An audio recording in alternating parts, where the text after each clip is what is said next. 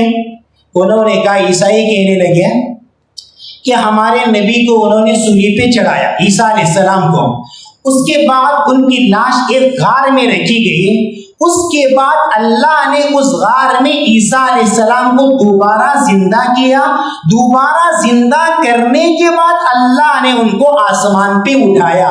یہ ہے عیسائیوں کا عقیدہ۔ تو عیسائی ایک اعتبار سے مسلمانوں سے ذرا قریب ہے اس معاملے میں۔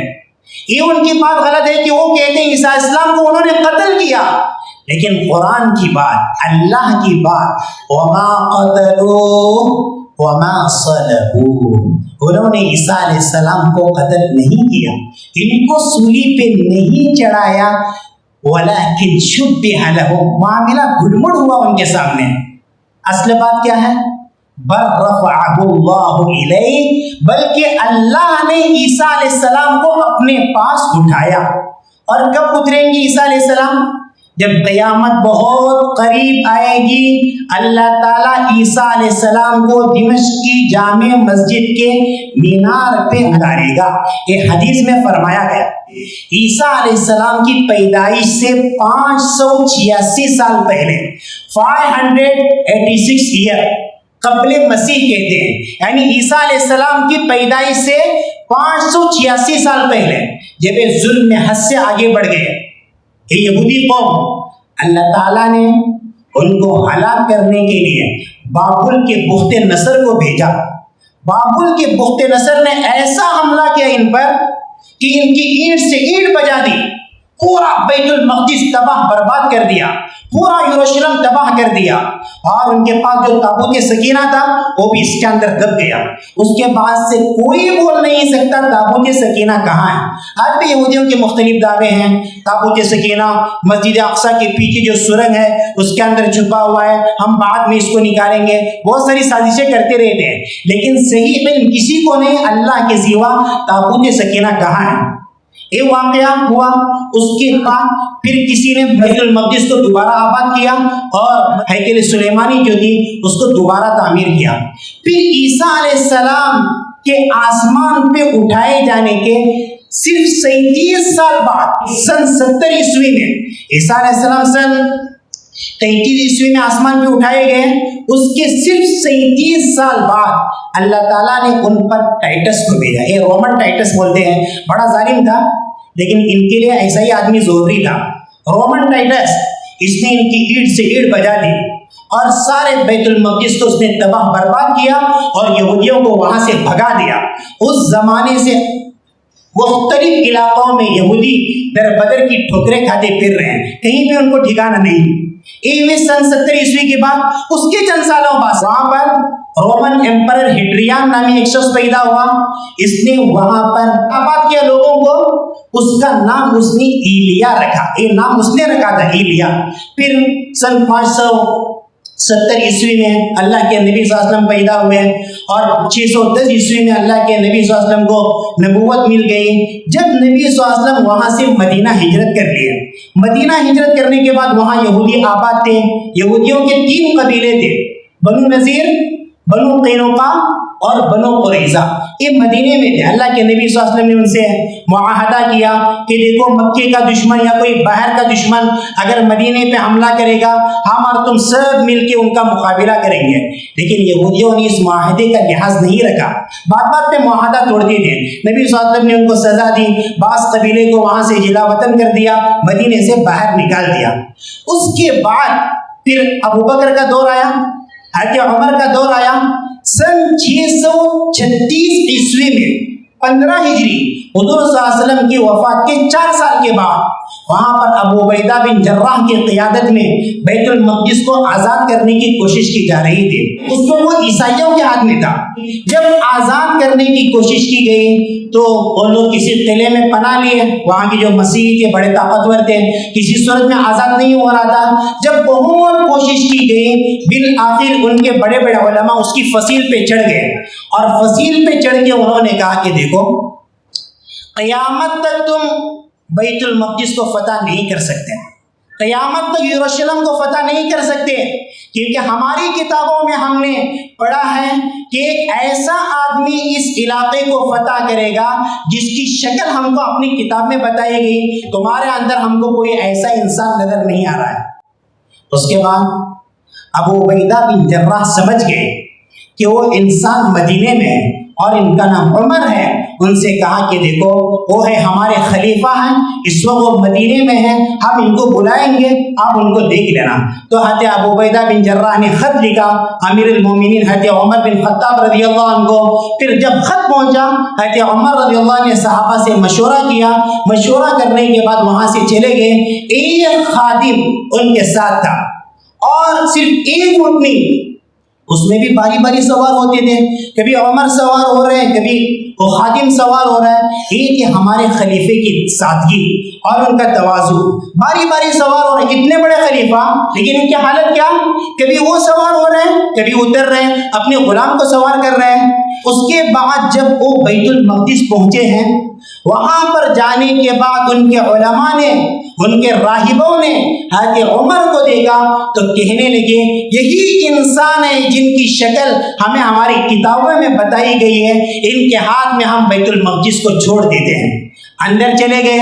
قبۃ الصخرہ، ایک کون سی جگہ ہے قبۃ الصخرہ جس کو آپ لوگ فوٹوز میں دیکھتے ہیں، جو گنبد دیکھتے ہیں، یہ قبۃ الصخرہ حضور صلی اللہ علیہ وسلم نے جب معراج کا سفر کیا تھا تو مکے سے چلے گئے، سیدھے ان کی منزل تھی بیت المقدس، وہاں سے آسمان کا سفر شروع ہوا تھا، اس جگہ کو قبۃ الصخرہ کہتے ہیں۔ اس سفر کے بعد خلیفہ عبد الملک بن مروان، انہوں نے وہاں پر قبہ تعمیر کیا تھا، وہاں پر ایک گنبد بنایا تھا نشانی کے لیے، اس کو ہم لوگ قبۃ الصخرہ کہتے ہیں۔ اس کے جنوب میں مسجد اقصی ہے، تھوڑے سے فاصلے پر۔ تو حضرت عمر رضی اللہ عنہ جب وہاں چلے گئے، ان کے ہاتھ میں مسجد اقصی فتح ہوا۔ سن 636 عیسوی کا واقعہ۔ اس کے بعد مسلسل مسلمانوں کے ہاتھ میں رہا، اموی حکومت خلفائے راشدین کے بعد، اس کے بعد عباسی حکومت آئی۔ جب مسلمان آپس میں جھگڑنے لگے، اسلامی خلافت کمزور پڑنے لگے، سلجوقی حکومت اس کا جب زوال ہوا اور اسلامی سلطنت شمالی سرحدوں میں کمزور ہو گئی، اور اس وقت عیسائیوں کو ایک بہت بڑا راہب مل گیا، راہب پطرس کی صورت میں، ایسا واعظ تھا کہ آگ لگا دیتا تھا اپنے خطبوں سے، اپنے وعظ اور نصیحت سے۔ اس نے پوری عیسائیت کے اندر جان پیدا کر دی کہ بیت المقدس ہمارا تھا، مسلمانوں کے قبضے میں ہے، مسلمان ابھی کمزور ہو چکے ہیں، ہمیں بیت المقدس کو فتح کرنا ہے۔ اب یہ واقعہ تھا سن 1097 عیسوی کا۔ اب انہوں نے کوششیں شروع کی، نتیجہ یہ ہوا 1099 عیسوی میں 1099 یہ سن چل رہا تھا عیسوی، اس عیسوی میں واقعہ یہ ہوا کہ پوری یورپی قوم، پوری مسیحی دنیا ٹوٹ پڑی فلسطین پر، اور انہوں نے بیت المقدس کو، یروشلم کو اپنے قبضے میں لیا۔ اس کے بعد سے 88 سال مسلسل مسیحیوں کے ہاتھ میں بھی۔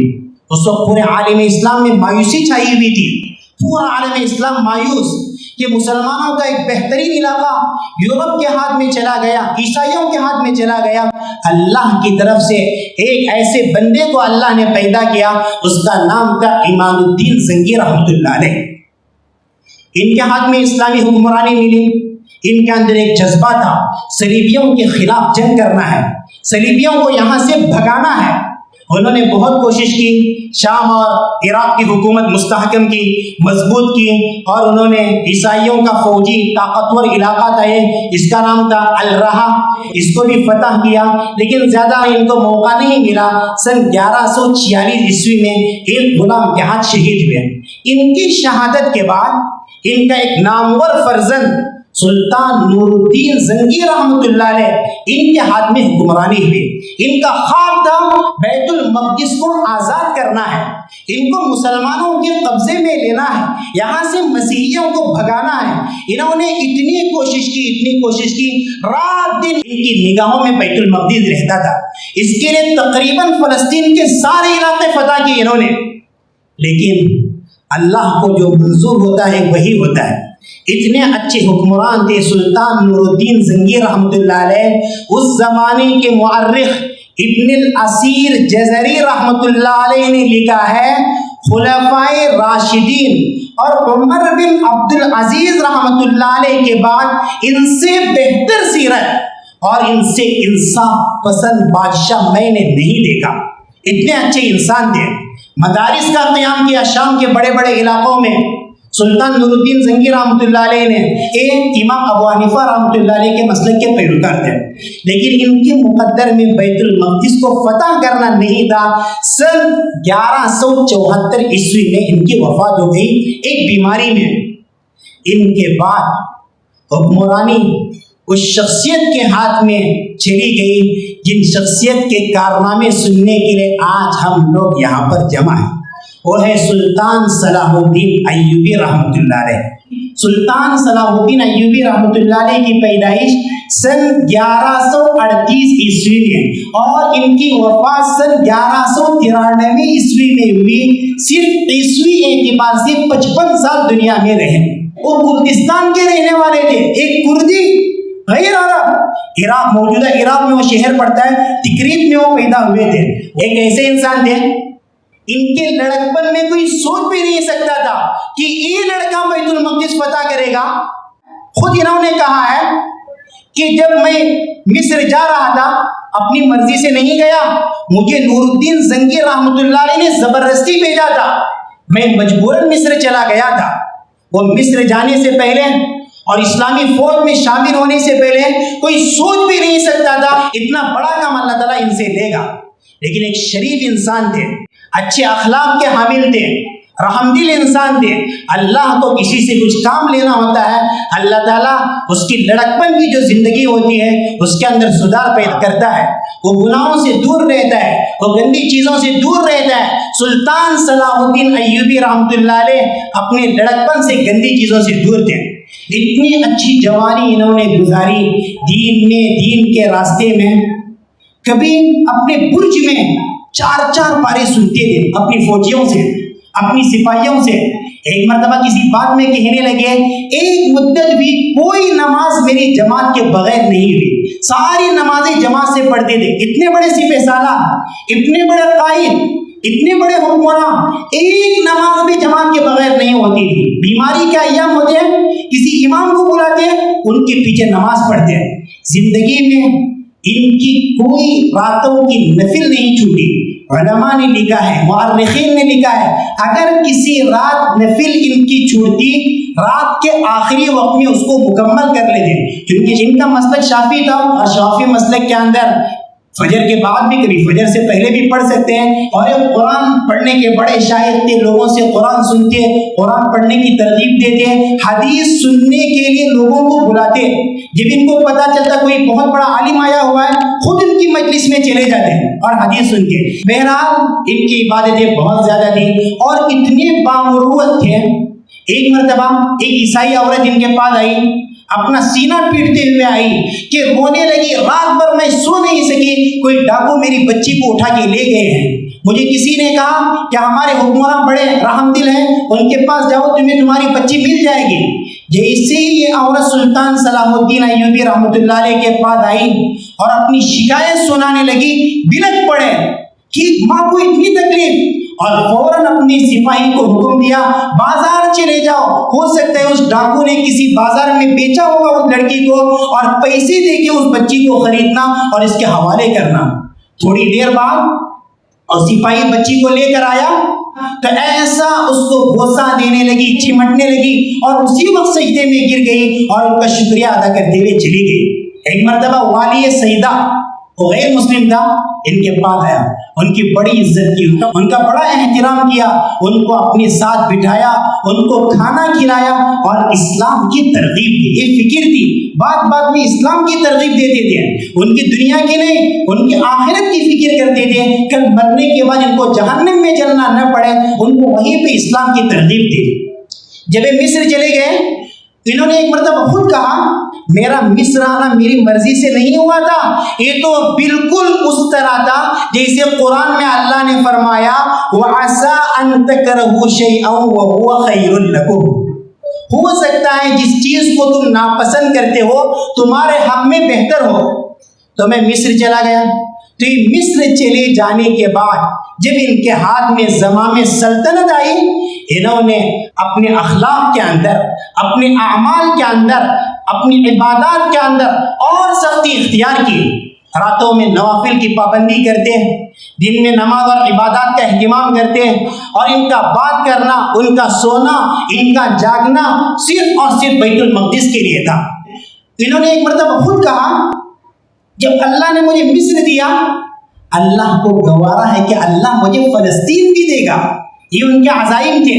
ان کے اندر ایک خواب تھا کہ مجھے بیت المقدس کو فتح کرنا ہے، ورنہ مجھے دنیا میں رہنا نہیں ہے. یا تو اس کے لیے مجھے جان دینا ہے یا پھر بیت المقدس کو فتح کرنا ہے. اس کے لیے بہت کوششیں کی. انہی لوگوں سے زیادہ محبت کرتے تھے جن کی زبان میں بیت المقدس کا چرچا ہوتا، اس کا تذکرہ ہوتا کہ اس کو فتح کرنا ہے. جب جنگ شروع ہوتی، پورے فوج میں چکر لگاتے اور گشت کرتے اور لوگوں سے کہتے، یا الاسلام، بھائیو اسلام کی مدد کرو، یا الاسلام، اسلام کی مدد کرو. ایک نعرہ لگاتے اور رونے لگتے. کیا جذبہ تھا ان کے اندر بیت المقدس کو فتح کرنے کا. یا الاسلام، سارے لشکر کے اندر ایک جذبہ پیدا ہوتا کہ ہمیں کچھ کرنا ہے ورنہ دنیا میں نہیں رہنا ہے. ایسے سلطان صلاح الدین ایوبی جب عکا کا معرکہ ہو رہا تھا، ایک معرکہ پیش آیا، بڑا کٹھن معرکہ تھا، معرکہ عکا کہتے ہیں اسے. اس معرکے کی کیفیت لکھی گئی ہے کہ پورا دن انہوں نے ایک لقمہ بھی اپنے منہ کے اندر نہیں رکھا، بلکہ ڈاکٹر نے بڑے اصرار کے ساتھ ایک مشروب اس کے منہ کے اندر ڈال دیا، وہی پیا اور کوئی کھانا نہیں کھایا. اس معرکے کی کیفیت لکھی گئی ہے، جمعہ سے اتوار تک صرف چند لقمے اپنے پیٹ کے اندر اتارے اور کچھ نہیں کھایا انہوں نے. اس کے بعد حطین کا معرکہ پیش آیا. بیت المقدس کی آزادی سے 3 مہینے پہلے سن 1187 عیسوی میں، ایک ربیع الاخر کا مہینہ تھا. معرکہ حطین تاریخ کا فیصلہ کن معرکہ ہے. یورپ کی ساری فوجیں شام پر ٹوٹ پڑی. بیت المقدس کو ہم فتح ہونے نہیں دیں گے. ساری فوجیں یورپ کی دور دراز علاقوں سے سارے بادشاہ تیار ہوئے کہ سلطان صلاح الدین کو یہاں سے بھگانا ہے. 1 ہفتے کا معرکہ رہا. اس معرکے میں اللہ نے مسلمانوں کو ایسی جیت دی ہے ہم کوئی سوچ نہیں سکتے. وہ معرکہ جب پیش آیا، معرکہ ختم ہونے کے بعد جب مسلمانوں کو جیت ہوئی، لکھنے والوں نے لکھا ہے کہ 30,000 عیسائی مارے گئے معرکہ حطین کے اندر. حالانکہ ان کو کوئی طاقت مل نہیں رہی تھی باہر سے مسلمانوں کو، اور یورپ کو باہر سے مکمل طاقتیں حاصل تھی. اور جنگ ختم ہونے کے بعد نتیجہ یہ رہا، ایک مسلمان سپاہی 30 عیسائیوں کو خیمے کی رسی میں باندھ کے ہکا لے جا رہا ہے. جیسے بکریوں کو ہکاتے ہیں، ایک مسلمان سپاہی 30 عیسائیوں کو پکڑ پکڑ کر لے جا رہا ہے. اور دشمنوں کے سر اس میدان کے اندر ایسے پڑے ہوئے تھے جیسے خربوزوں کے کھیت کے اندر خربوزے پڑے ہوئے ہیں، اور کٹے ہوئے ہاتھ اور پیر میں ان کی لاشیں ایسی پڑی ہوئی تھی جیسے پتھر پر پتھر پڑے ہوں. ایسا سخت ترین معرکہ پیش آیا. 30,000 عیسائی مارے گئے. جب معرکہ حطین ختم ہوا، معرکہ حطین ختم ہونے کے بعد ان کے خیمے میں یروشلم کے بادشاہ گائی کو لایا گیا. اور جارڈن کے اندر ایک قلعہ تھا، دشوار گزار قلعہ تھا، کرر قلعے کا والی تھا اجناڈ. یہ بڑا بدتمیز تھا. یہ اسلام کا مذاق اڑاتا تھا، نبی کا مذاق اڑاتا تھا. ایک مرتبہ اس نے بحری بیڑا تیار کیا اور کہا میں مکہ اور مدینے پہ حملہ کروں گا، چھوڑوں گا نہیں. جب اس نے ارادہ کیا، جب اس کی خبر سلطان صلاح الدین ایوبی کو پہنچی، بلک اٹھے، تڑپ اٹھے، کاش میرے پاس طاقت ہوگی میں اس کو اپنے ہاتھ سے قتل کروں گا. اتنا بڑا ارادہ مکہ اور مدینے پہ حملہ کرنے کا. لیکن اس کو موقع نہیں مل سکا، کیونکہ جب اس کا بیڑا بندرگاہ تک پہنچا، یمبو کی بندرگاہ تک، موسمی حالات کی خرابی کی وجہ سے وہاں سے واپس چلا گیا ایک مرتبہ. اور دوسرے مرتبہ یہ اپنے قلعے سے مصر کے حاجیوں کے قافلوں پر حملہ کیا تھا. حاجیوں کا قافلہ جا رہا تھا، اس پر حملہ کیا. اور کیا کہا حملہ کرنے کے بعد؟ بلاؤ اپنے نبی کو. تمہارے نبی تمہیں بچاتے ہیں کیا؟ دیکھو اس نے حاجیوں کے قافلے پہ حملہ کیا، پھر سینہ زوری کیا کی؟ اپنے محمد کو بلاؤ، اپنے نبی کو بلاؤ، کہاں ہے؟ یہ دو ایسے واقعات نے ریجنالڈ کے ایک واقعہ سننے کے بعد دو مرتبہ پسند کھائی سلطان صلاح الدین ایوبی رحمۃ اللہ علیہ نے، اگر مجھے موقع ملے گا میں اس کو اپنے ہاتھ سے قتل کر کے رکھوں گا، اس کو چھوڑوں گا نہیں۔ یہ موقع کب آیا؟ جب مارکہ حطین ختم ہوا، بادشاہ یروشلم گائی اور یہ ریجنالڈ، یہ دونوں ان کے خیمے میں پیش کیے گئے۔ پیاس سے بڑی حالت ان کی خراب ہو رہی تھی۔ سلطان صلاح الدین ایوبی رحمۃ اللہ علیہ نے برف کا پانی پیش کرنے کا حکم دیا یروشلم کے بادشاہ گائی کو۔ جب اس نے پانی پیا، پانی پینے کے بعد تھوڑا سا پانی اس نے بچایا اور بچا کے اپنے بھائی ریجنالڈ کو دیا۔ سلطان صلاح الدین ایوبی نے ترجمان سے کہا کہ کہو اس سے یہ پانی میں نے نہیں دیا، یہ پانی اس بادشاہ نے دیا، کیونکہ پانی دینے کا مطلب یہ ہوتا ہے میں نے تمہیں امان دی، اب میں تمہیں قتل نہیں کروں گا۔ اور دیکھو ریجنالڈ، ابھی بھی موقع ہے، ایمان قبول کرو، اسلام قبول کرو، ابھی بھی موقع ہے۔ اس نے اسلام قبول کرنے سے انکار کیا۔ اس وقت سلطان صلاح الدین ایوبی نے کہا تھا ریجنالڈ سن، میں نے 2 مرتبہ تجھے قتل کرنے کی قسم کھائی تھی۔ ایک مرتبہ جب تو نے مکہ اور مدینہ جیسے پاکیزہ شہر پہ حملہ کرنے کا ارادہ کیا، اور دوسری مرتبہ حاجیوں کے قافلے پہ حملہ کر کے تو نے کہا تھا اپنے نبی کو بلاؤ، ہاں انا انتصر لمحمد علیہ الصلاۃ والسلام، آج محمد صلی اللہ علیہ وسلم کا انتقام لینے کے لیے میں تیار ہوں۔ ایک کہہ کے ایک تلوار ماری اس کی گردن پہ، اس کی گردن پیچھے کو لٹک گئی۔ یہ دیکھ کے وہ گائی شاہ یروشلم کہاں اٹھا؟ تو سلطان صلاح الدین ایوبی نے اس سے کہا ڈرو مت، ہم بادشاہوں کے ساتھ ایسا سلوک نہیں کرتے، لیکن کچھ حد سے آگے بڑھا ہوا تھا، اس لیے ہم کو ایسا کرنا پڑا۔ اس معرکے کے صرف 3 مہینے بعد سن 1187 عیسوی میں اللہ کو بیت المقدس کو آزاد کرنا تھا، مسلمانوں کے قبضے میں دلانا تھا۔ سلطان صلاح الدین ایوبی اور ان کے ساتھ مسلمانوں نے بڑی کوششیں کی، نتیجہ یہ ہوا ان کے ہاتھ میں بیت المقدس فتح ہوا۔ یہ ہے سن 1187 عیسوی کا واقعہ۔ اسلامک اعتبار سے رجب کی 27 تاریخ تھی۔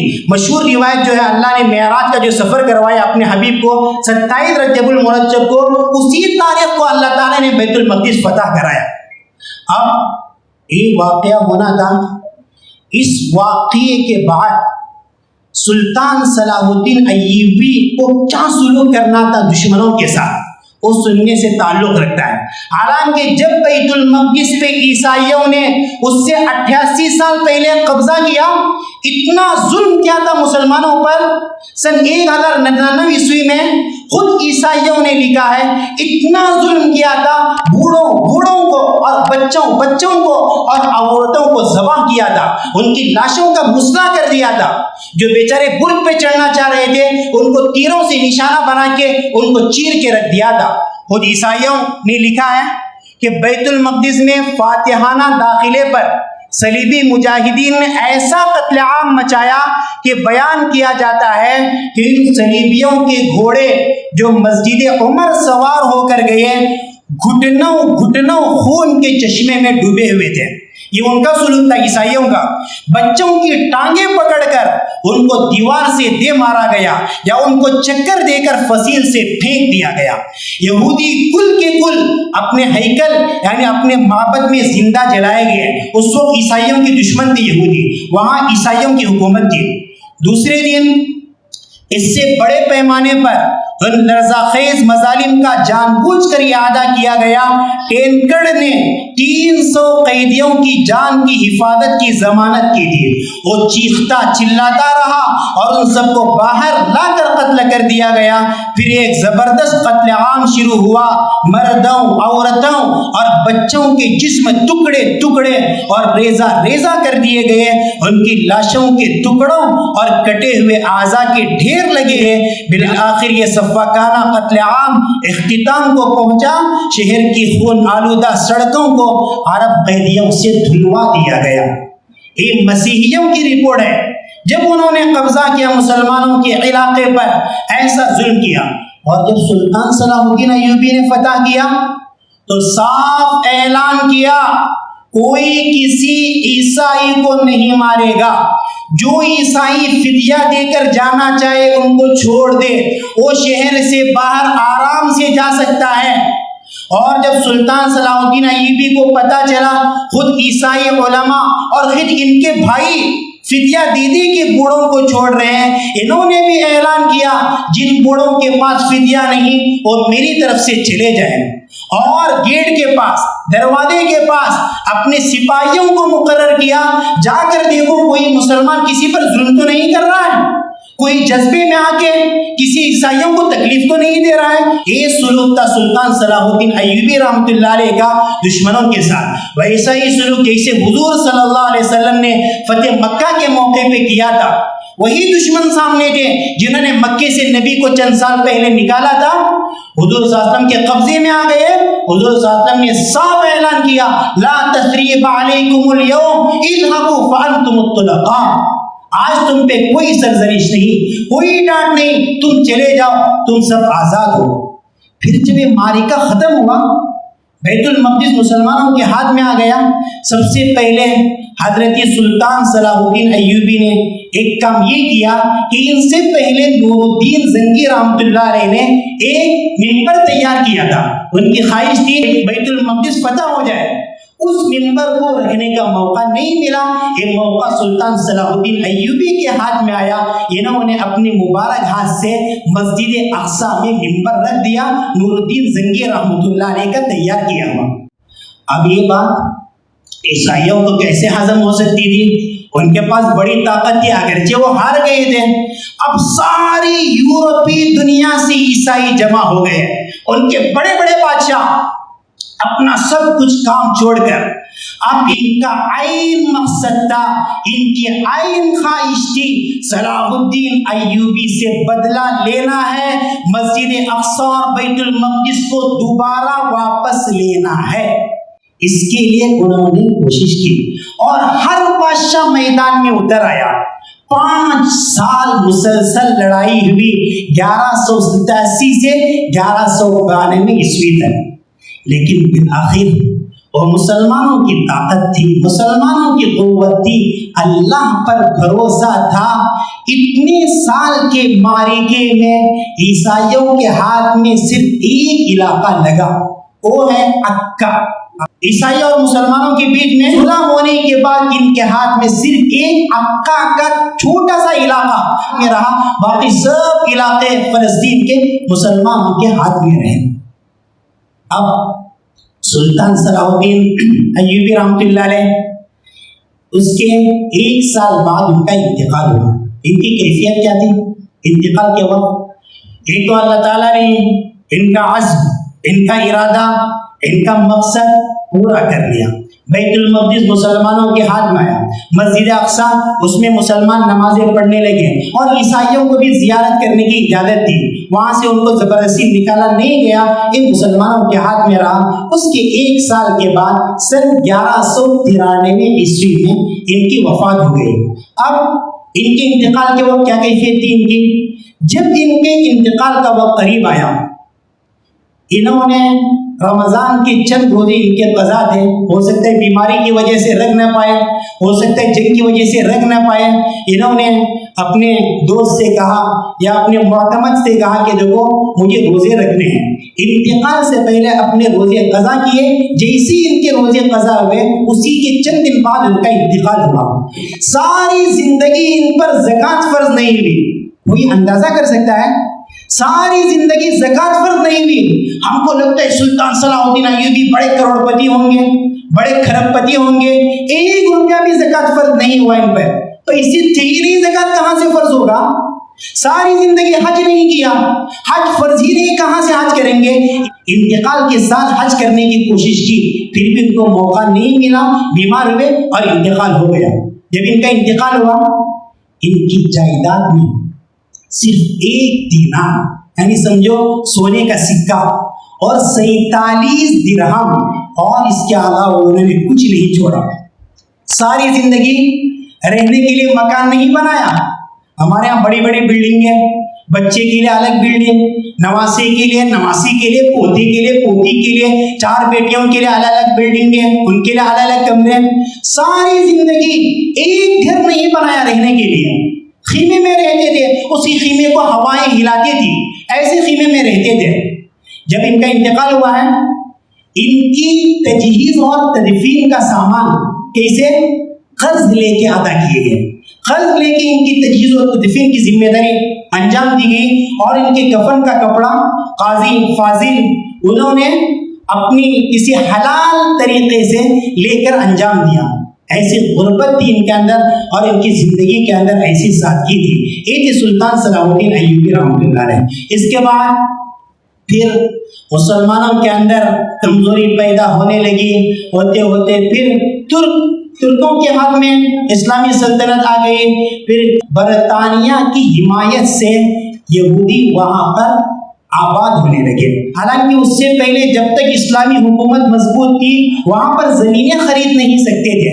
اب انہوں نے برطانیہ سے حمایت حاصل کر لی. ان کا خواب یہ تھا کہ فلسطین میں ہمیں آباد ہونا ہے, وہاں آباد ہو کے وہاں کے مسلمانوں کو وہاں سے نکالنا ہے, ہمیں گریٹر اسرائیل بنانا ہے. دیکھیے, عیسائیوں اور یہودیوں کے اندر 4 معاہدے ہوئے ہیں. حالانکہ یہ دونوں آپس میں بڑے دشمن ہیں, یہ دوست نہیں, لیکن اسلام کے خلاف یہ متحد ہیں.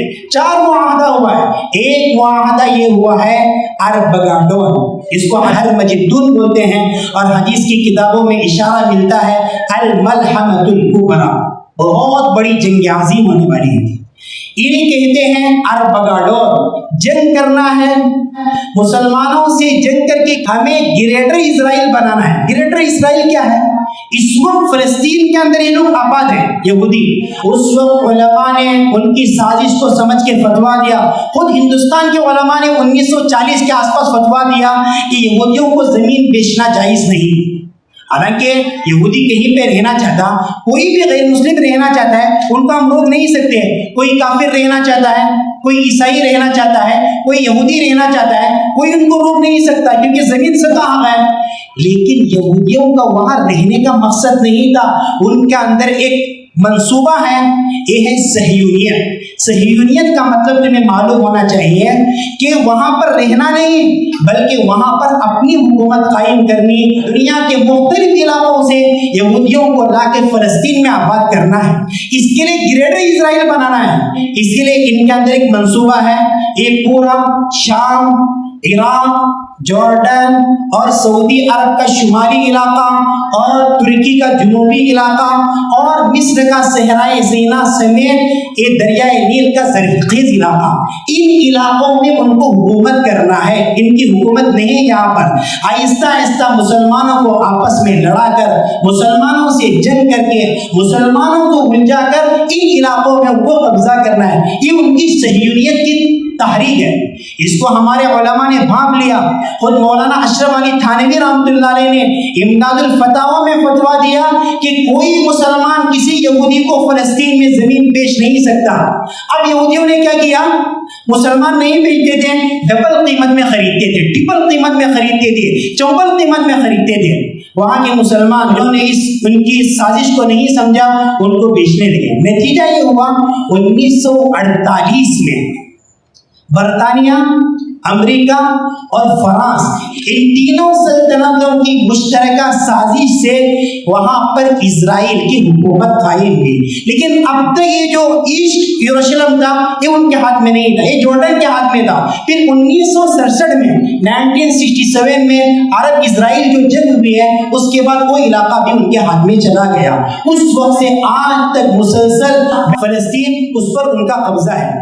حالانکہ فتح کیا حضرت عمر رضی اللہ عنہ نے سن 636 عیسوی سے 1948 عیسوی, کتنے سال ہوتے ہیں, 1312 سال وہاں پر مسلمانوں کا قبضہ تھا. صرف درمیان کے 88 سال وہاں پر عیسائیوں کی حکومت قائم تھی جس کو صلاح الدین ایوبی نے فتح کیا. اگر درمیان کے 88 سال نکالے 1224 سال وہاں پر مسلمانوں کی حکومت تھی. انہوں نے اپنی سازش سے وہاں پر ابھی حکومت کیا, قبضہ کیا. تو ایک مقصد ان کا ہرمجدون اور دوسرا گریٹر اسرائیل بنانا ہے، اور تیسرا مقصد ان کا کیا ہے؟ وہاں پر گریٹر اسرائیل بنانے کے بعد دجال کی آمد ہونی ہے۔ ان کی کتابوں کے مطابق دجال جو آئے گا ان کے علاقے میں آئے گا، ان کا مسیحا بن کے آئے گا، اور یہ گریٹر اسرائیل بننے سے پہلے نہیں آ سکتا، اس کے لیے راستہ ہموار کر رہے ہیں۔ پھر ان کو کیا کرنا ہے؟ دجال کی آمد سے پہلے مسجد اقصی پر پورا قبضہ کرنا ہے، وہاں پر ہیکل سلیمانی تعمیر کرنا ہے۔ ہیکل سلیمانی حضرت داؤد علیہ السلام نے تعمیر کرنے کا کام شروع کیا، دو مقصد کے لیے، ایک تو عبادت کے لیے اور دوسری تابوت سکینہ کی حفاظت کے لیے۔ ان کی زندگی میں یہ کام مکمل نہیں ہو سکا، حضرت سلیمان علیہ السلام نے یہ کام مکمل کیا۔ آج ہیکل سلیمانی گرا ہوا ہے، صرف ایک دیوار باقی ہے۔ آپ لوگ دیکھتے ہوں گے دیواریں گریا، وہاں پر یہودی روتے رہتے ہیں، پیٹتے رہتے ہیں اور اپنے دجال کے لیے دعا مانگتے ہیں کہ یا اللہ جلدی دجال کو بھیج دے، جلدی دجال کو بھیج دے، ہمارے ہاتھ میں حکومت آئے۔ اور ہیکل سلیمانی جب یہ لوگ تعمیر کریں گے، ان کے مطابق اس کو تعمیر کرنے کے لیے مسجد اقصی کو گرانا ہے، اور ان کی کتابوں کے مطابق مسجد اقصی کو گرانے سے پہلے 5 بچڑوں کی قربانی دینی ہے۔ یہ آپ کے لیے نئی بات ہوگی، صحیح ہو غلط ہو، ان کے اپنے عقیدے کے مطابق بچڑوں کی شکل لال ہوگی۔ آج تک ان کو 5 بچڑے ایسے نہیں ملے، اور ان 5 بچڑوں کی عمر جب 3 سال کی ہوگی اس وقت یہ قربانی دیں گے۔ یہ قربانی دینے کے بعد نعوذ باللہ یہ مسجد اقصی کو گرائیں گے ان کے اپنے خواب کے مطابق۔ اب کیا ہوگا؟ اللہ ہی حفاظت کرے، اپنی کتابوں کے مطابق اس کے لیے کوشش کر رہے ہیں۔ ابھی 20 سال کی رپورٹ ہے، امریکہ کے کسی علاقے میں ان کو 5 بچڑے مل گئے اتنے سالوں کے بعد۔ اب وہ 2 سال کے ہو گئے، اب 3 سال ہونے سے پہلے کوئی بچڑا پتہ نہیں اس کا رنگ، کبھی ایسا ہوتا ہے 1 سال میں ایک کلر، دوسرے سال میں کلر تھوڑا سا الگ ہو جاتا ہے، تو پتہ نہیں کیا ہوگا۔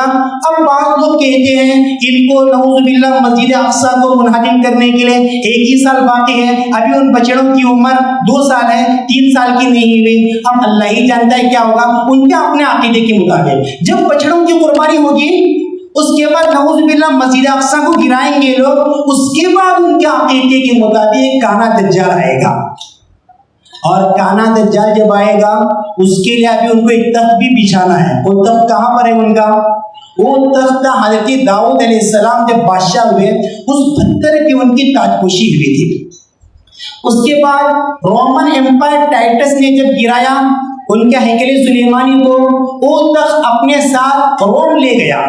روم کے بعد وہ تخت پہنچا آئرلینڈ پہنچا، پھر اسکاٹ لینڈ پہنچا، پھر انگلینڈ پہنچا۔ 14ویں صدی عیسوی سے آج تک وہ تخت لندن کے پارلیمنٹ کے چرچ میں رکھا ہوا ہے۔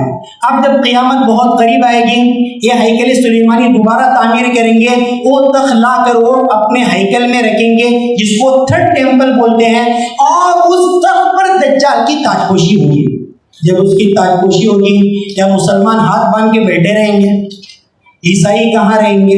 یاد رکھیں حدیث میں اشارات دیے گئے، جب قیامت قریب آئے گی تو ایک ایسی جنگ ہوگی، ایک باپ کے 100 بیٹے میں سے 99 بیٹے قتل ہوں گے۔ اس سے بڑی جنگ نہیں ہو سکتی۔